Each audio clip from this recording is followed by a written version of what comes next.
மகளே, இப்போ நீ நிற்கிற இடம் முடிவில்லாத பாதை மாதிரி தெரிந்தாலும் அதுதான் உன் வாழ்க்கை மாறப்போற ஒரு பெரிய திருப்பம். எதுக்காக இவ்வளவு வலிகளை தாங்கினாயோ அத்தனைக்கும் ஒரு விடை இப்போ உருவாகிக்கிட்டு இருக்கு.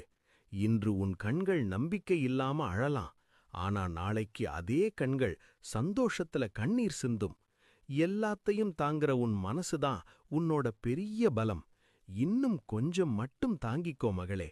உன் பாரத்தை நான் சுமக்கிறேன். உன்னைப் போலவே நம்பிக்கை இழந்து இருக்கும் உன் அன்புக்குரியவர்களுக்கும் இதை பகிரு. அவர்களும் பலம் பெறட்டும். உன் எதிர்காலம் என் கையில் இருக்கு. பயப்படாதே. இதோ உன் அப்பன் நான் வந்துட்டேன். எப்போதும் என்னோடு இணைந்திருக்க நம்ம பக்கத்தை மறக்காம ஃபாலோ பண்ணிக்கோ. நான் உன்னை கைவிட மாட்டேன். மகளே, இப்போ நீ நிற்கிற இடம் முடிவில்லாத பாதை மாதிரி தெரிந்தாலும் அதுதான் உன் வாழ்க்கை மாறப்போற ஒரு பெரிய திருப்பம்.